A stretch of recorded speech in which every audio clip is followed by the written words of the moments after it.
कि हम हमारा जो जॉब ओरिएंटेड प्रोजेक्ट है ना,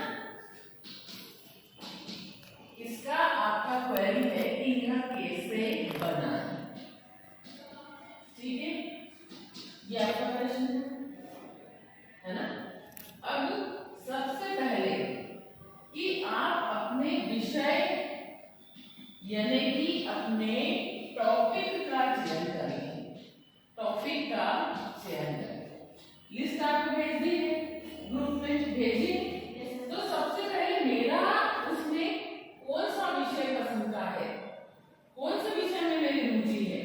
अगर मैं अंग्रेजी साहित्य का विद्यार्थी हूँ तो मुझे वो सारे 15 जो करियर अंग्रेजी साहित्य के साथ हम बना सकते हैं, उसमें किसमें रुचि है, सबसे पहले टॉपिक चयन करें, ठीक है।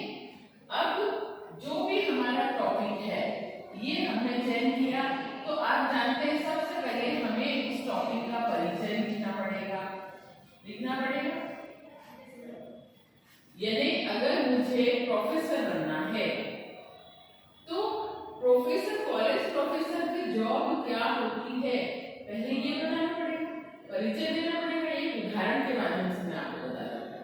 पहले आप उस पूरा जो आपने करियर चयन किया है टॉपिक के हिसाब से, आप उसका परिचय दीजिए कि वह करियर असल में है क्या, है ना, और आपको क्यों पसंद है, या परिचय में बता दीजिए, ठीक है।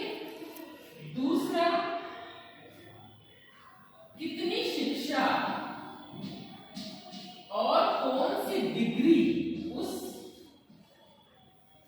मंजिल तक पहुंचने के लिए अनिवार्य है। अगर मुझे प्रोफेसर बनना है तो एमए उस विषय में होना चाहिए जिस भी विषय में आप प्रोफेसर बनना चाहते हैं, सेट यानी SET स्टेट एलिजिबिलिटी टेस्ट वो आपका क्लियर होना चाहिए, और नेट PhD वो भी योग्यता आपके पास में होनी चाहिए, है ना। तो आप मान लो प्रोफेसर बन रहे हैं, उसके लिए कौन सी शिक्षा, कौन सी डिग्री और कौन सी कॉम्पिटिटिव एग्जाम, कौन सी प्रतियोगी परीक्षा आपको देनी है, उसके लिए पूरी प्रोसेस यानी एजुकेशन है ना, प्लस उसमें कुछ एडिशनल है, कुछ और अतिरिक्त है। जैसे आपने एमए कर लिया, फिर अतिरिक्त क्या है, सेट नेट PhD, ये और एक्स्ट्रा होनी चाहिए, है ना। और उसके बाद में किस तरीके से ये यहाँ पर आप कौन सी प्रतियोगी परीक्षा दे रहे हैं, कौन सी कॉम्पिटिटिव एग्जाम दे रहे हैं, है ना, उसकी सैलरी कितनी है, ये वाला पूरा हिस्सा आपका इस सेकंड इसमें आ जाएगा, ठीक है। और ये आपने पूरा बता दिया। उसके बाद उसकी चयन प्रक्रिया पूरी क्या होती है, मतलब आपने शिक्षा हासिल कर ली, उसके बाद उसकी चयन प्रक्रिया में कब फॉर्म निकलते हैं, नेट क्या है, नेट के फॉर्म साल में 2 बार निकलते हैं, कौन सी साइट पे मिलता है, उसके लिए क्या क्या करना पड़ता है, क्या सिलेबस होता है, सेट क्या है, सेट का सिलेबस क्या है। और जब आपका सेट हो जाता है, नेट हो जाता है, तब आप MPPSC के थ्रू सहायक प्राध्यापक की परीक्षा देते हैं, है ना। इस परीक्षा में आपका चयन हो जाता है, फिर आपकी चयन प्रक्रिया के बाद में अगली स्थिति क्या आएगी, आपका सिलेक्शन हो गया तो फिर क्या हो जाएगा, नियुक्ति होगी। चयन में ये भी बताना है कि हमारी रिटन एग्जाम होती है और उसके बाद में यहाँ पर हमारा इंटरव्यू भी होता है, दोनों चीजें बतानी है ना। और ये पूरा जो मैं आपको बता रही हूँ ये प्रोफेसर बनने की जर्नी बता रही हूँ, यानी वो वाला टॉपिक लिया तो आपको ऐसे बनाना है, एक एग्जाम्पल दे दिया, है ना। नियुक्ति हो गई, नियुक्ति के बाद में आपकी जो है सैलरी तक, पहली सैलरी तक का आप पूरी जर्नी आप यहाँ पर बता सकते हैं, है ना। और आप इसके साथ में ये भी बता सकते हैं कि आपका सपना क्या है, आपने ये जो आपकी नियुक्ति हो जाएगी तो आप समाज के लिए क्या करेंगे, अपने स्टूडेंट्स के लिए क्या करेंगे, फैमिली के लिए क्या करेंगे, है ना। ये सारी चीजें आप बताएंगे कि हमने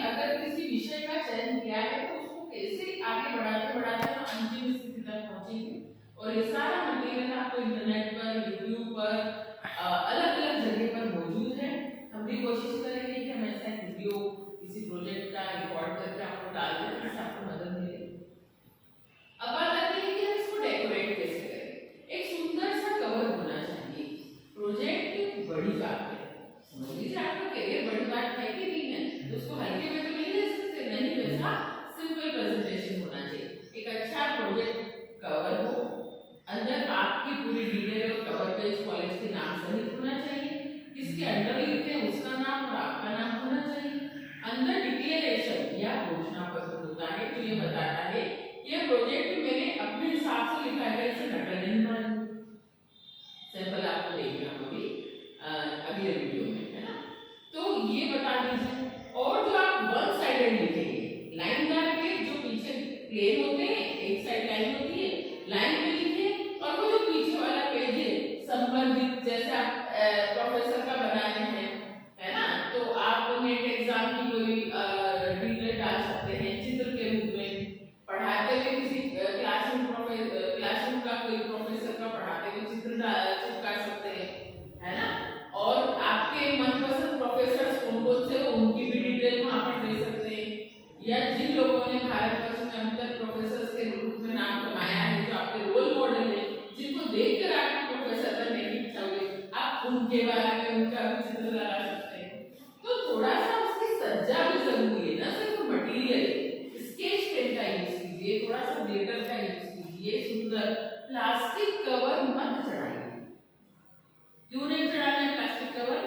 आप जानते हैं वो स्टिक्स पीछे की बहुत जल्दी निकल जाती है, और जब वो एक साथ रखे जाते हैं फिसल फिसल कर सारों के कवर निकल जाते हैं, और आपका प्रोजेक्ट किसी भी काम का नहीं रहता, है ना।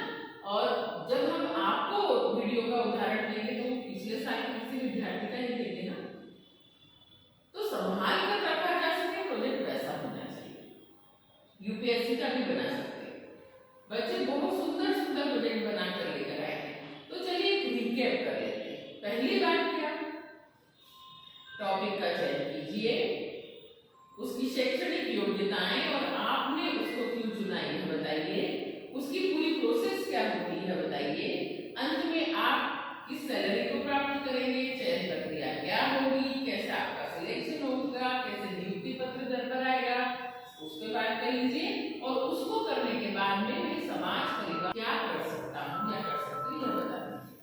और अंतिम बात यह है कि हम उसको इतना सुंदर सुसज्जित करें कि यदि 50 नंबर का प्रोजेक्ट है तो उसमें कम से कम मुझे 48 नंबर मिले, है ना।